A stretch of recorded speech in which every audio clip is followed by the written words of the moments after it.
First put in your email address and details, and then you'll get to this page. Press the plus icon in the top right, then press battery camera. Hold down the power button to start the camera. You should then see a flashing red light indicator, or hold the reset button down for 4 to 5 seconds.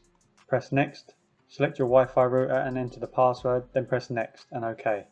You're going to press next and then hold the QR code 5 to 8 inches away from your camera lens, which will hear the camera make a sound. Or move the camera forwards or backwards slightly until you do. Then you're going to press next. Then here you'll wait for the camera to connect. You'll see a blue light on the indicator shown on the left hand side of the camera. Then press next and next again. Here it will show your Wi-Fi strength from your camera to your router. Now we can see an image from the camera. We're all good to go. You can press the skip button in the top right of the screen or press next and straight away start receiving alerts from the motion detection. I press next, then done. You can select the name and what room the camera's in. Then I press play on the battery camera. And here you're going to see what the camera can see, and you can also adjust the settings. Press screenshot will take a picture of what the camera can see. Hold down the microphone will allow you to speak and your voice will come out the camera. Press record, it will record what's on your screen and save into your album, same as your screenshot. And the footage will also save to your phone. Press motion detection, you can turn this on and change any of the settings. Here you can adjust the PIR sensitivity, which will start the camera recording for movement that's further away. Here you can see the working modes.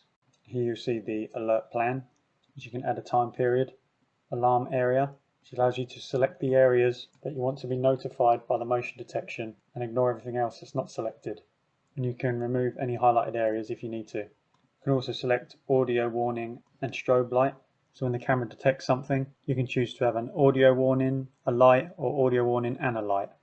If you press the light button, you're going to see the lights on the front of the camera. You'll see the footage near the end of the video where we test out this camera during the day and during the night. You can also press the Siren button, which will play out a sound out the speaker on the back of the camera, which we'll test out near the end of the video. We also have the audio and strobe light warning, which we looked at earlier. We also have a full colour mode and an album icon, which will show you videos and photos saved. Here you see it's automatically saved to my phone. If you click on history, you can see all your old footage that's saved to the SD card, which you can scroll through the timeline that's marked out in green. If you click on cloud, you can activate the cloud storage if you don't want to use the micro SD card. The camera you can view in SD or QHD. The camera records in 2K resolution with a 3 megapixel camera. It will record during the day and at night with its night vision.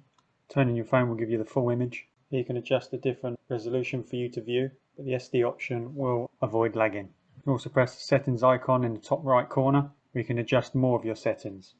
We can see your battery management. It says the battery could last up to 100 days after fully charged. Here you can see the SD card capacity. You click on messages and I'll click the battery camera. Here's where I like to access all my saved footage and watch back that's been picked up by the motion detection.